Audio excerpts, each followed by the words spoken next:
Hello, hello, hello. What up, my 4C gang? 4C gang for life. Everything, Mike. What? Don't judge us. Judge your motherfucking self. What's going on? Look, I'm laying here in bed, y'all. I eat me some chicken and rice. Let me say hi to the people first. What's up, Shawanda, the baddest moderator in these YouTube streets? El Cheapo, how you doing? Tell the baby I said hey. Little sunshine. What's going on? What's going on? Hey, April, my wife. How you doing? How you doing? Um, okay, y'all. We know Thanksgiving just passed, right? But let me tell you about my last couple of days. So I had to work Wednesday, and then I ended up having to work again after doing 11 hours on Wednesday.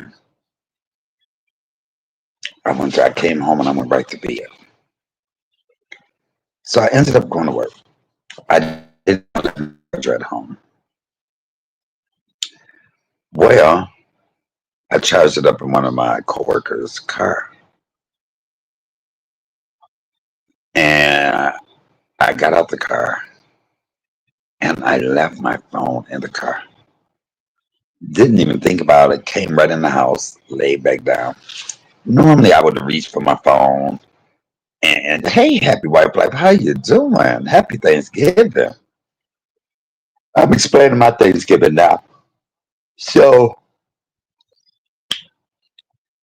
I don't think about the phone.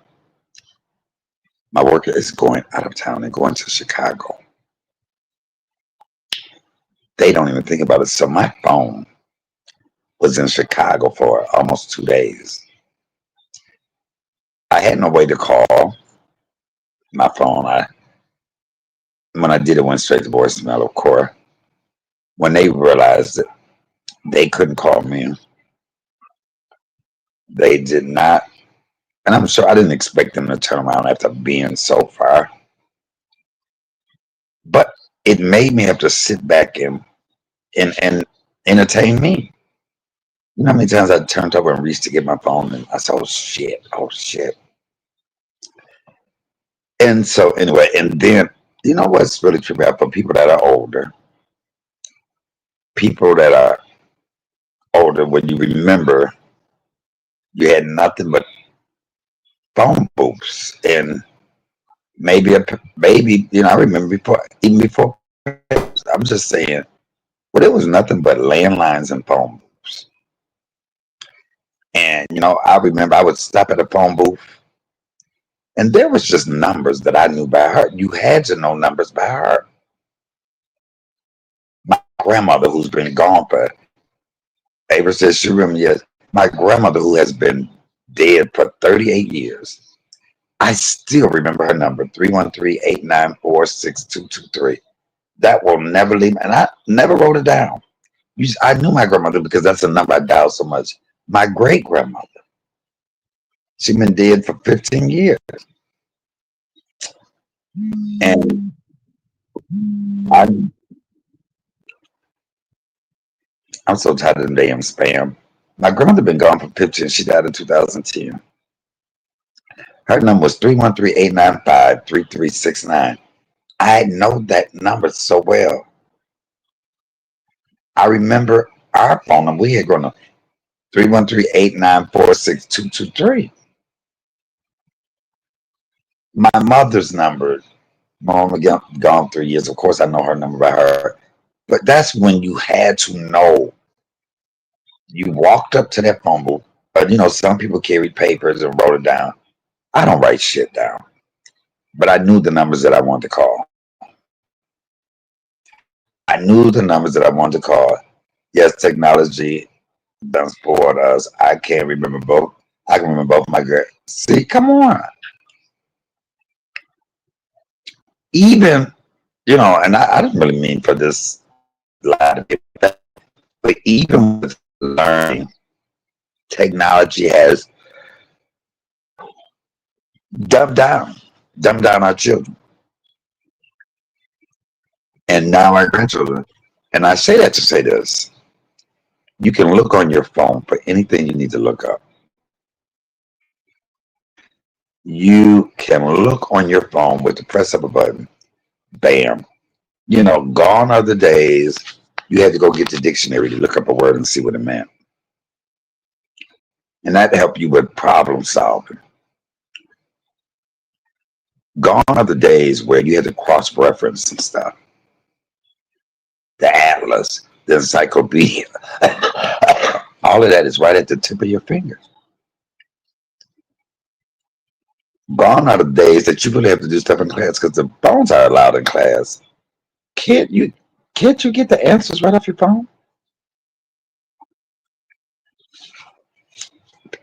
Anything that's you don't have to work for, you don't appreciate. It's too easy. I remember having to cross reference something, going from this book to that book to figure out something. And I think that made you a lot smarter. Just like when we would, you know, I was in school before they had computers. Oh God, I'm old. Even before they had computers in school, we would type on the typewriter, and my teacher would put tape a piece of paper over the keys, so we couldn't look down at our fingers. And this teacher was so mean because if you did look down, she hit you with a ruler. Hey, good evening, Mika. I was just talking about I'm finna set up, but she would hit you with the ruler, which how the hell you gonna hit me because I'm looking down? I just thought about that. If I saw her now, I'd beat her ass. If I saw her now, I would beat her ass. Hit me with a goddamn. Nah, I'm just joking. But so you had to type. You couldn't look down at your fingers because it's just innately in you to look down and make sure you type it right. April laugh. So then they came out with computers. Oh, the push of the computer keys on that computer was so much lighter and easier than the typewriter. But I'm kind of glad that I grew up in the era that I do. But I think a lot of people say that. Our parents said it before us. These kids nowadays, my grandmama and them said it to my mama. Y'all kids don't ain't nothing like when we was young. And I'm sure so on and so on. Every generation think their generation was the best. I will say that this generation is so disrespectful. So I work with computers for a living and I have to look at the keys. You know what? I can type 85 words a minute. I don't look. I type so fast I don't even look. Think I took a thing called the Cortez Peters. He's a man I think can type 102, 201 words a minute, 200, something like Cortez Peters. Look him up. He's he's a typing for now. I can type my ABCs in less than a minute. I can type the whole ABCs in less than 1 minute. Yes, I can. I'm surprised I didn't have a job in that because I love typing so much. I love to conquer things that I know most people can't do. Yeah. So yeah, these kids nowadays, and it's just I said all that to say that I was laying here without my phone and I kept reaching for it. I said, oh shit. I had to learn and love to be with me, just me all over again. Of course, I was looking at the TV and everything, but it was me laying here. I had no contact with going on different social media sites and I said, wow, I need to do this more often. More often. But anyway, so I'm just getting my phone back this morning. I did not have any. Thanksgiving dinner. Not a slice of turkey, not a thing of macaroni and cheese, not no greens, no nothing. Which made me realize how much I appreciated Michael Ann, the clapback mama, the queen of queens, my ride or die, my bestie, my twin, my everything, my girl. And, I always tell us I love waking up in the morning. And I'll never forget, I would lay down on the floor with my little younger sibling, and we would we would watch the Thanksgiving Day parade, and I smelled the turkey cooking and dressing and the macaroni and cheese and the greens. My God. And all of those smells just came back to me while I was laying here. And I was like, wow, I'm so glad I appreciated those moments.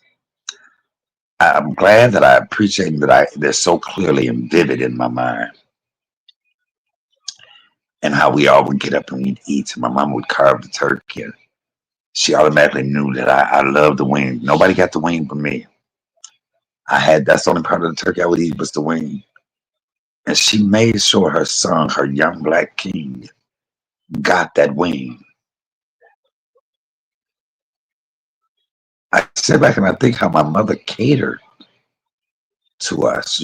She spoiled us, but yet she was stern.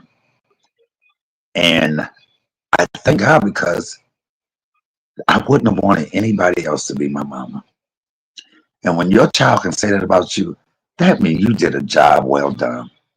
You did a good job. I used to always say this. I used to tell my mama this. I said, Mama, I love you. You the best mom. I said, now if Oprah was to call me and say, look, yeah, man, how would you like me to be your mama? Your new mama. I would say, Oprah, okay, look, can I come for a month or two? Because I know you got money, so I'll come for a month or two. But I got to go back to my clan. I got to go back. I wouldn't dare choose Oprah over my mom. I wouldn't choose anybody over Michael Ann. The conversations, the things that I was able to go and be able to tell my mama anything about me. It was nothing my mama didn't know. We had some of the most hardest conversations. A lot of them didn't put me in a favorable light, but I wouldn't want my mama to. My mama used to always say this: "Don't ever let me have to hear something from somebody else. I want to hear from my child." And I always took that into accountability because I didn't want to hurt her. Did I succeed about? Yeah, I'm sure I disappointed her. I never hurt her. I'm sure I disappointed her sometimes. But we all hell. Sometimes she disappointed me a little bit. But Thanksgiving was the holiday that was my mama's. Everybody would come over to my mama's house. My grandmother, my great grandmother, my great aunts and uncles, cousins. Everybody came to my mama's house. And the great part about that is I was her sous chef. I was right there in the kitchen with her. I wanted to be a part of that process. And I did anything that could have me spend quality time with my mama. I was truly a mama's boy. Some of my favorite moments are the moments I spent with my mama, just me and my mama hanging, me and my mama together. I love those moments. I don't understand how people don't like to be around or hang out with their parents. That was my everything. And so I would go in the kitchen and I was just looking, I'd ask her, well, why you do this like this? Well, mama, what did you do? She go, no, no, no. And my mama, oh, thank you, mama. She taught me everything she knew as far as cooking. And then I went on to culinary arts and learned the rest, but yes. And so her dressing, I love my great grandma would tell me a lot about cooking too. I love my great grandmother's cooking. My grandmother cooked better than my mother because my mama learned from my grandmama. But my mother dressing, oh, was delicious. I like my mother's dressing more than I did my grandmother's dressing. And my grandmother's dressing was everything, and she learned it from her. So you see how you can learn something and interpret it totally different. My grandmother taught my mama how to make dressing, and my mama's dressing ends up, oh God. And so when my mother taught me, none of my siblings went in the kitchen and learned anything. I learned everything that my mama cooked. I could cook it. And so when my mother got older, and just time she didn't feel like doing the cooking no more, then I took over. And, you know, my siblings and I don't think, has there been anybody that came over to my house? I don't think so. Maybe stop by, I don't know. But for the most part, my mother, my great grandmother, my great aunts, and some cousins, they would all come over to my house. And I felt so proud to be able, even though my mama didn't feel like cooking Thanksgiving dinner, she still ate food that tasted like she cooked it because my food is a spitting image of hers. It's a mirror of her food. My mama tried to make some dressing one time and it just wouldn't come out. I said, "Mama, she said, I don't know what's wrong. I don't know what was wrong with that dressing." And I said, "Thank God that you passed it down to me. Let me go in here and hook this up and do it for you." And I was able to bring that dressing on back and make it taste like the dressing that we're used to. And that's one of the best feelings in the world, to be able to give back to your parents the things that they have taught you. So this Thanksgiving, Thanksgiving is always a hard one for me. And, even though I was invited a couple places, I just didn't go because I did not want to be that somber Susie, that Debbie Downer that's sitting around looking at everybody talk. And I got a sad face. And I'm thinking about my mom and my grandmother that's gone on. I didn't want to put that on nobody. I didn't want to dampen anybody's good time. So I did that right in the process of my own home, just wallowing in it. Not for long, but it's hard. It's hard. But that's the only holiday that really gets me. That and her birthday. But I will say this. I thank God for the 54 years. I thank God for the memories and the experiences and the long talks, the long walks, the riding together in the car, the smacks upside my head, and me wanting to smack her upside her head in my mind. In my mind. My mom go, "Bitch, you look like you want to hit me. Like you thinking about it." I said, "What you hit me for?" "It looked like you thought about hitting me, bitch." Oh, mama knew how to keep you intimidated.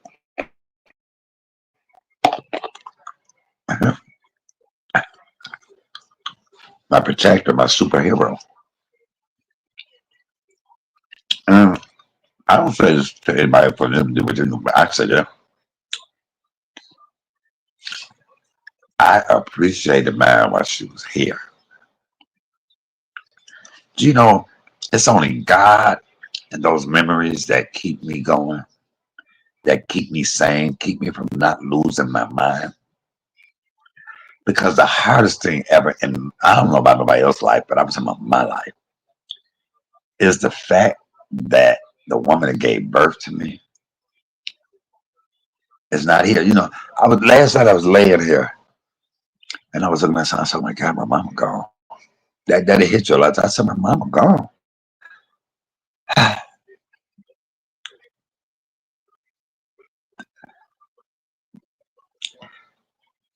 To even have to think about that, it's the worst feeling in the world. Ah,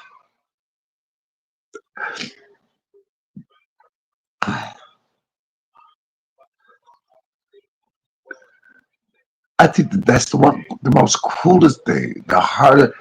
Not only is it cruel, that's just my take on it.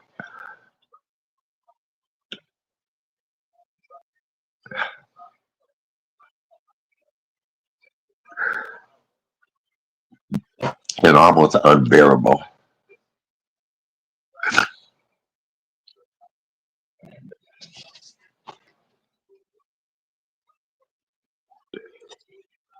That is the only thing. God, why would we go through a pain like that? And then you have to continue. You have to live on and live the rest of your life. But there's always that empty hurt feeling in your heart.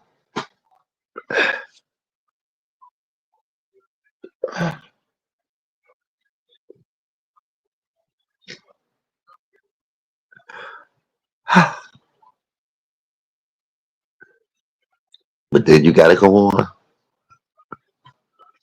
because you still got to live. But then there's a lot dead in you. There's a dead part of you. You have to live on, but there's a dead part of you that you can't awaken. You can't. It's gone forever.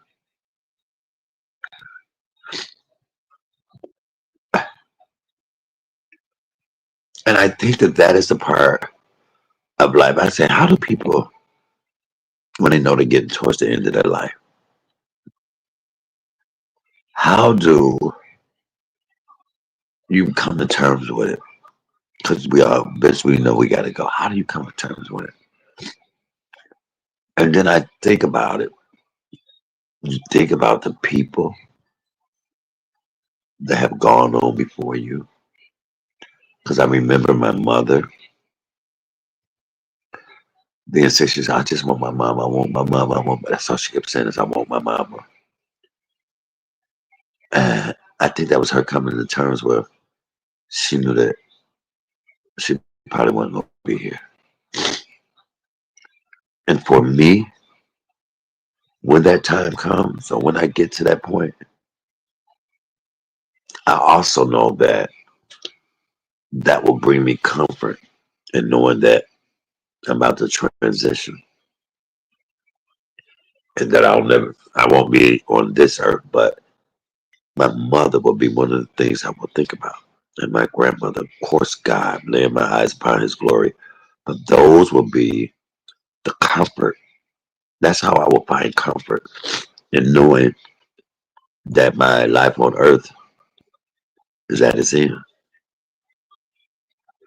But I will later go, for the people that have that death before me, and to know that my time is my time. I will think and pull energy from my mother, my daddy, my grandmother, my great grandmother, my great great grandmother, my great grandfather, my great great. I will pour from all of that and make peace with it. Make peace with it. But to know that I will see my mother,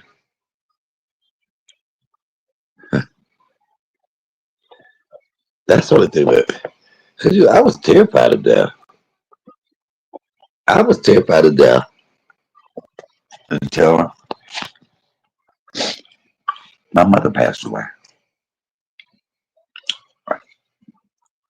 I still don't want to die, but as long as I can go wherever my mama is, I'm good. Hey, Alice, how you doing in Wonderland? Uh, so that is like the hardest thing, you guys. And I have those moments. I understand, Mike. Oh, God, I'm dropping. Look, yeah, my nerves been bad lately. I understand, Mike. Mine only been gone a year and 4 months. Wow, I see.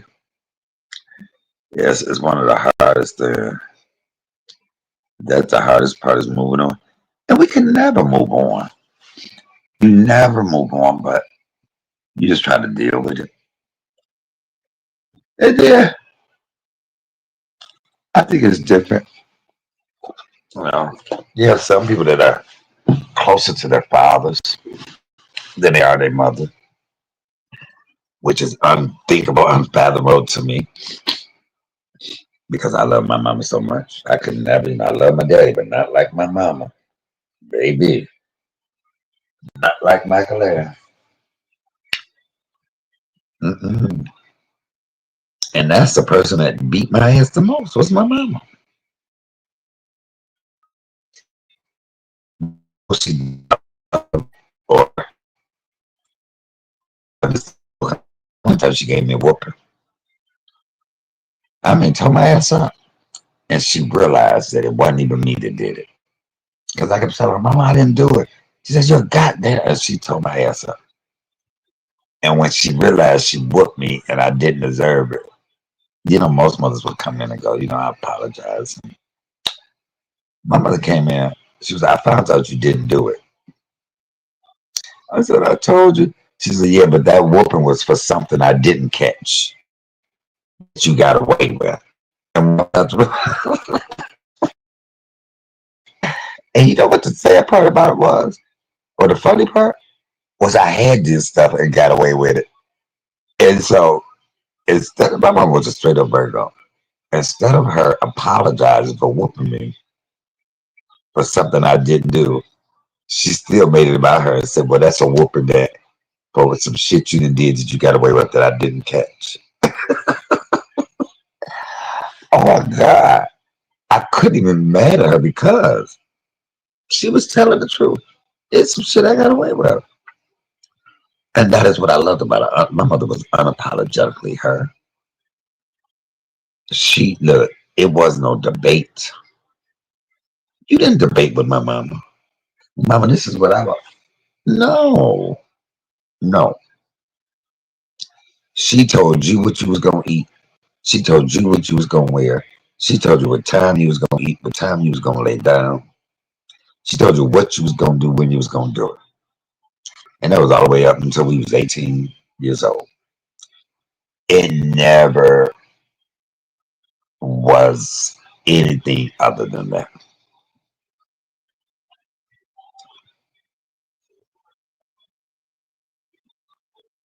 It was never anything other than that. I remember we were at a family reunion over in Canada. That's my family reunion. And so um, me and my sisters, we were all doing something with the other the other cousins. And my auntie and uncle didn't say nothing about my cousin now. But my mom said, "Oh God," and she made all of us sit in the car. Get in the motherfucking car. So my older sister was 18 at that time, so she was 18. I was 13, and ages in between. And so we're sitting in the car, and my cousins are coming to they laughing at us like, "Oh, y'all mama made y'all sit in the car." My one cousin told me, I said, "You 18. I wish my mama would make me sit in the car." Okay, girl. All right. That's your mama. You don't do that with Michael Ann. Cause my sister could have got her ass out that car if she wanted to. My mama would have popped her out. She would have sat down. And we stayed in that car for about an hour. Everybody walking around having good, and none of us got out of it either. Until my grandmother said, if you don't let them kids out the damn car, we listened to her. She had that control over us more so than the other parents. And I love that about her. Her word was the word. What she said went.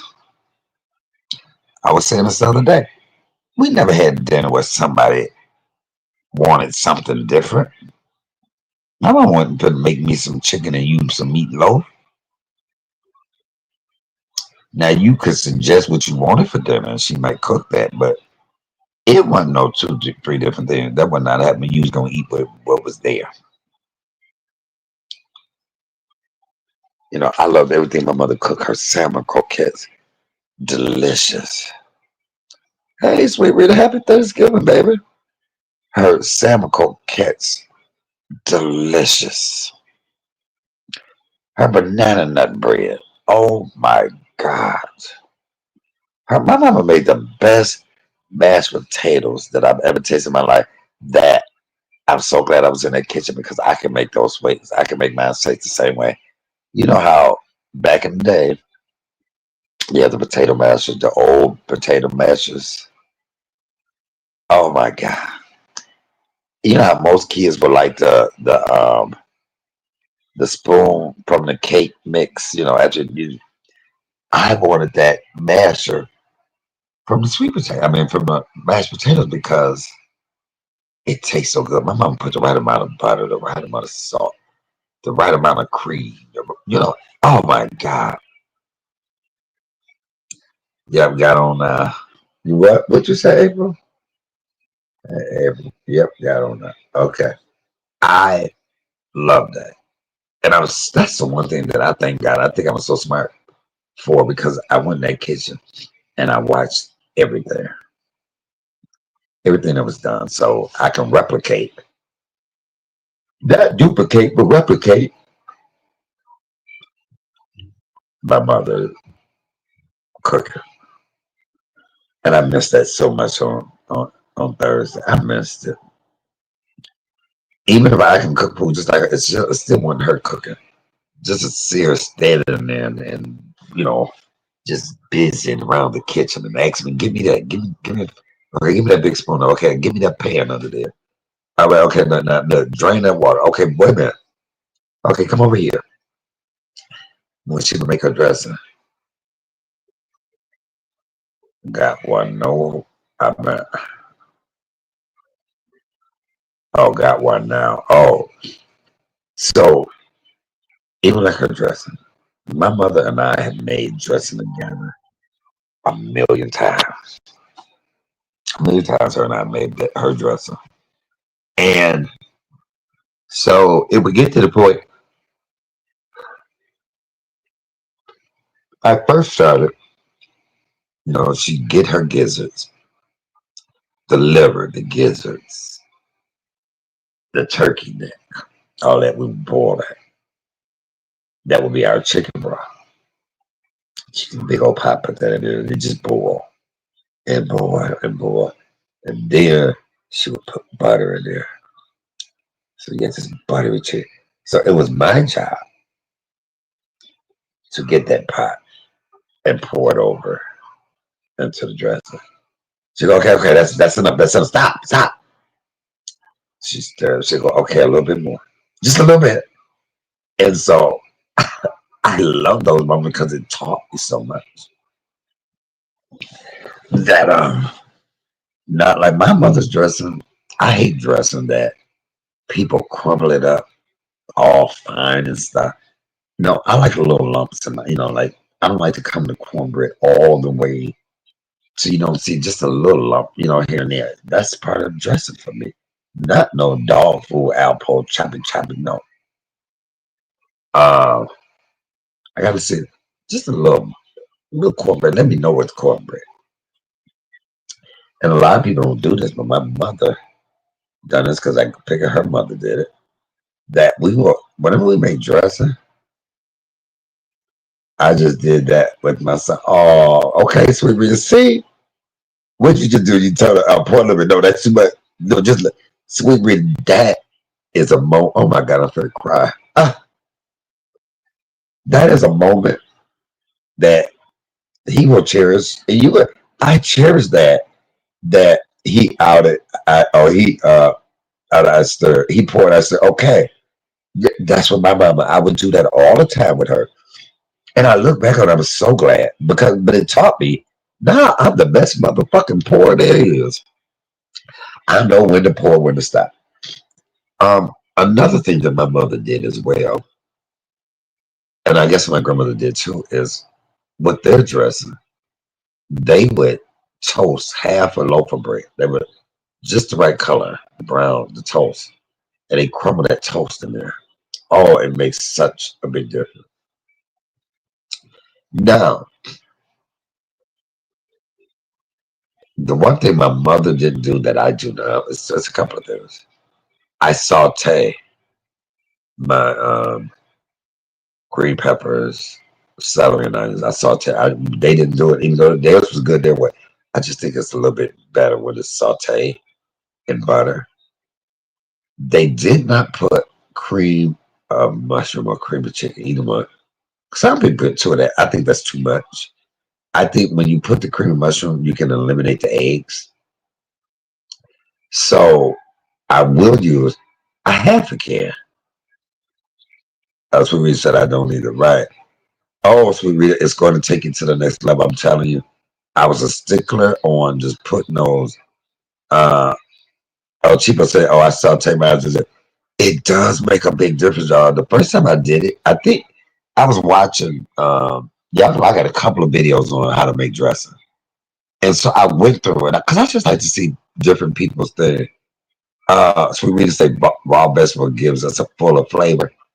I don't know, Sweet Rita. You should try it. I love the crunch of it. I can eat a raw celery, or raw green pepper, or raw onions. So, and I love the way they taste.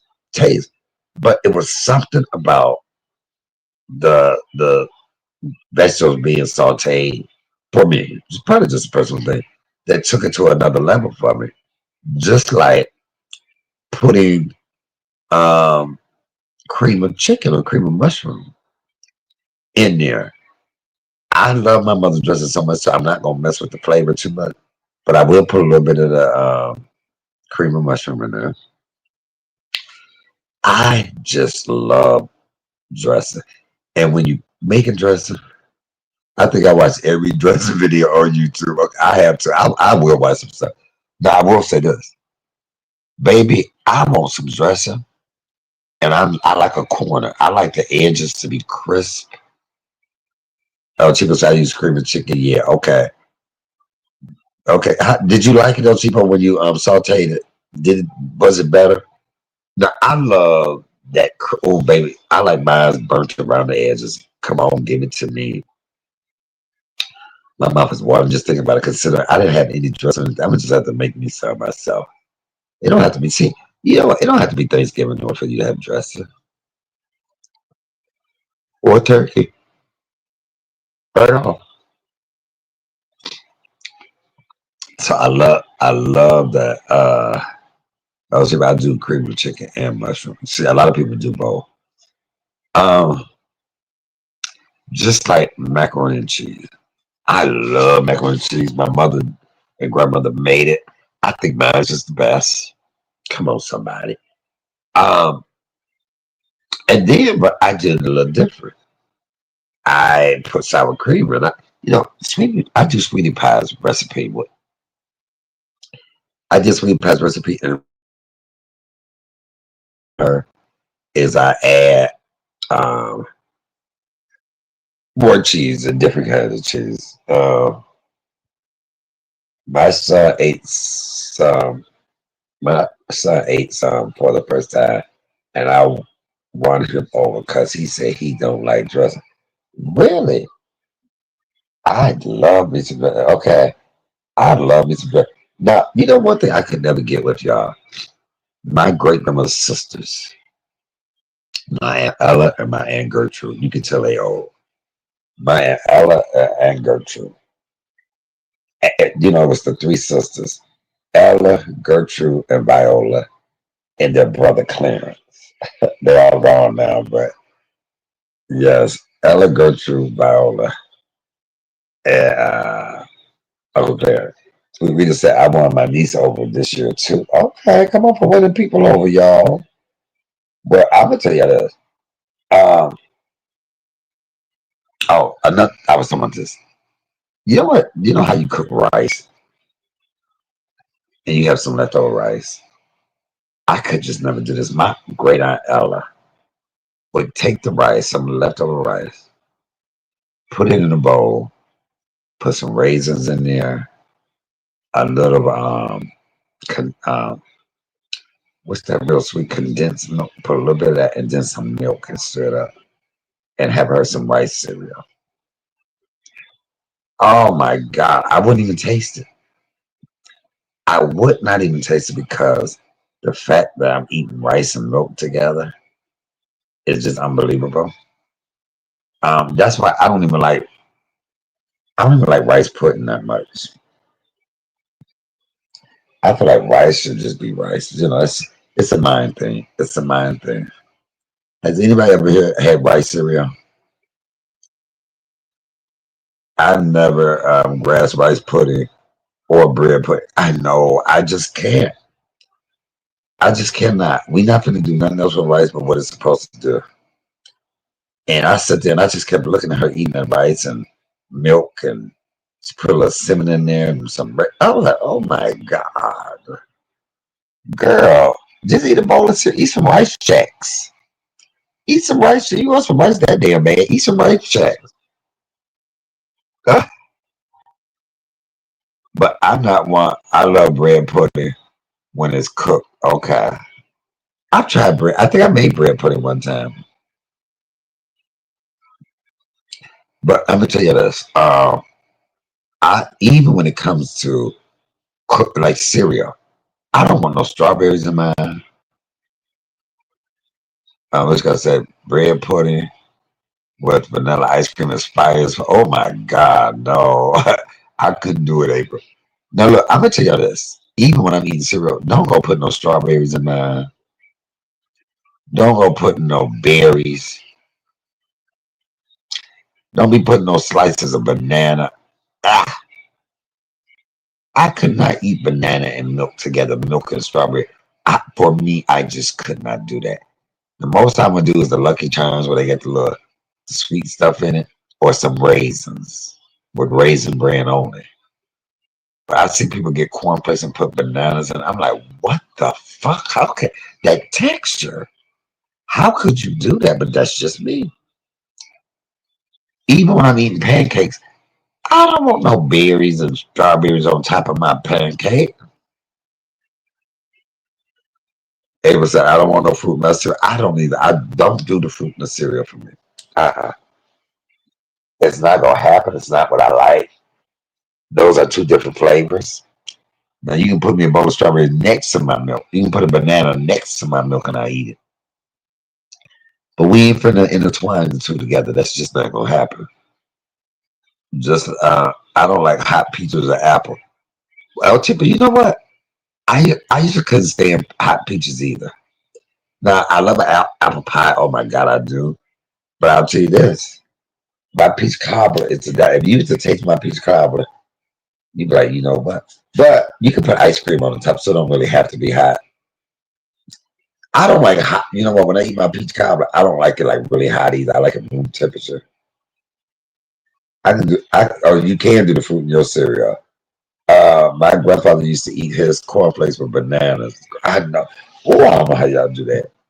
Now let's go. We go another place where I don't like nothing. Just give me the cobbler crust. Oh no, just give me the cobbler crust. I love it.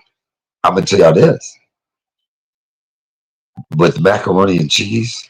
Leave that alone. Let the cheese be the star of the show. Don't go put no seafood in it. No crab. No lobster. I hate that. I don't want nothing in my macaroni and cheese but the cheese. I love peach cobbler, but I love the crust more than the pizza. Anytime, it was a store called Hanks. It was a store called Hanks. And my Aunt Dorme worked there, was her boyfriend. And they had a kitchen and a sofa place in the back. And they served chitlins. I would get their chitlins and their peach cobbler, but I would ask for more crust. I think everybody asked for the crust. And thank God my cousin was doing food because I asked her. I said, Cousin Roz, give me some more of that crust. So I would order the crust. I would order the seafood. I also would have get the perch fish in there. They had all kind of meat. Uh, so we would say I've never had seafood macaroni. I tried it, didn't know what the hype was about it, and it threw me off because I like a good baked macaroni and cheese. And if it's really good, you don't have to do nothing to it. You have to do all the doodads and bells and whistles. It's good just by itself. Good macaroni and cheese. Now you throwing some shrimp in there. You throwing some shrimp and some crab legs and some all that shit. Scallops. So I'm tasting that now and it's taken away from the macaroni and cheese that I love so much. Cornbread. Let's talk about it. Jalapeno cornbread. People putting corn in the cornbread. You got down south people that will put crackling in the cornbread crackling. No, not here. Nope, not here. I don't want none of that. Give me a straight up good cornbread. You ain't got to put nothing in it. It's already made out of corn. Why the hell we got to put corn in it? Jalapeno. You got jalapenos all in your cornbread. That's hot cornbread. Now I do like Mexican cornbread, which does have corn in it, and I think some pepper. It's all kind of stuff. I tried it. It's good. I wouldn't make it, but it's good. Let's go back to dressing. When people, y'all see some people put dates and nuts in their dressing. White people. I see white people. I see white people. I am not going to be trying new stuff like that. And a lot of times I think we miss out because we're not open to trying new things.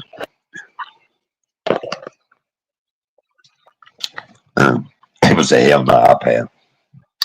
We're not open to trying new things.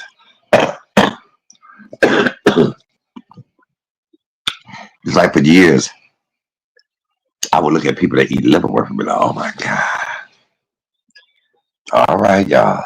And I wouldn't try it. Then I tried it. It's not something I would have a craving for, but liverwurst is good.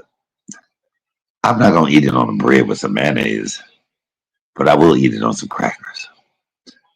Um, Sardines. I'd never just be in the store and say, let me get a can of sardines. I just never do that. But if somebody happen to have sardines, I will eat one or two of them. And it wouldn't be for the flavor, it'd be just to get full, just to do something. Um, it's so many things that I've tried that I'm so glad I tried because I would have never known I like them. Like snails, escargot. I love me some escargot. Oh my God, they're delicious. Chitlins, of course. Pigtails. I never would eat pigtails or pig ears. And I was just so hungry one day and they was in that pot in the kitchen. I said, okay.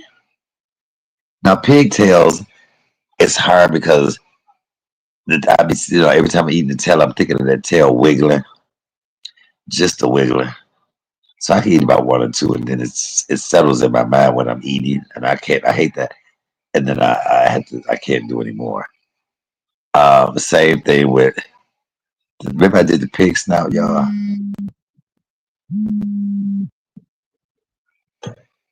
Remember I ate the pig nose 3 different ways. I barbecued one, I fried one, and I had one boiled. I maybe need to do that again.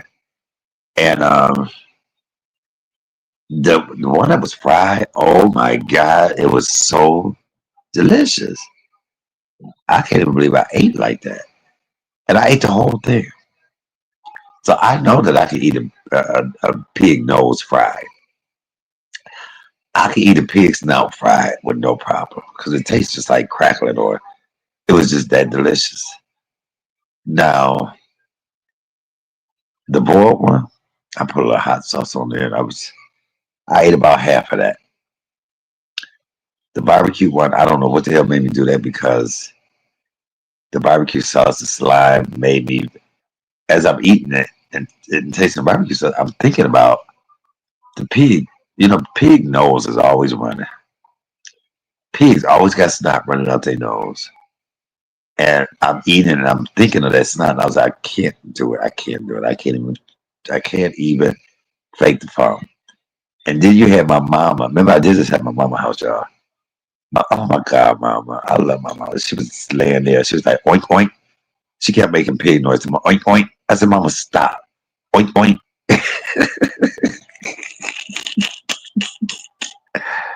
And she would not try that pig nose with me for nothing. She would not try that pig nose with me for nothing.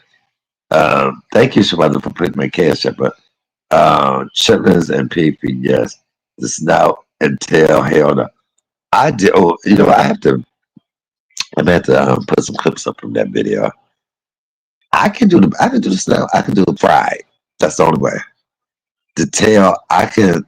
It's some beans with some beans, some pinto beans, northern beans. I can do it. I can do it. Um, I remember this place was giving out a church. You know, they had a food pantry. They was giving out whole cases of pigtails. And I'm not a big pigtail eater, but I got them. I got the whole case. Baby, do y'all know I put pigtails in every damn thing? Uh, and my mother's that old fucker, her friend, her boyfriend. He's from down south, so I did give him quite a few of them. But I ate some pigtails that day. Barbecue pigtail, boiled pigtail, pig. I like pig barbecue, period. But what I don't like is on Puerto Ricans or whatever it is, when they roast the pig, the whole pig, and the pig is turning. I do not like that taste. I don't like the pig like that. The crackling good, you know, because it's nice and crispy. They cut it off. But no, I don't have to have a whole pig roasted. No, I don't need it like that.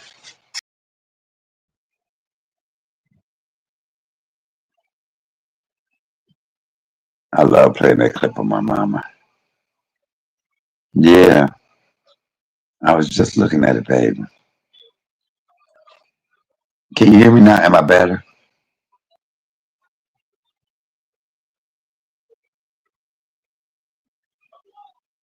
Oh, well, anyway, with that being said, you guys, I'm about to get up in here anyway.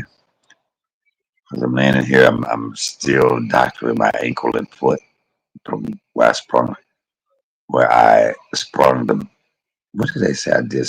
I sprained three, four bones in my foot. Uh,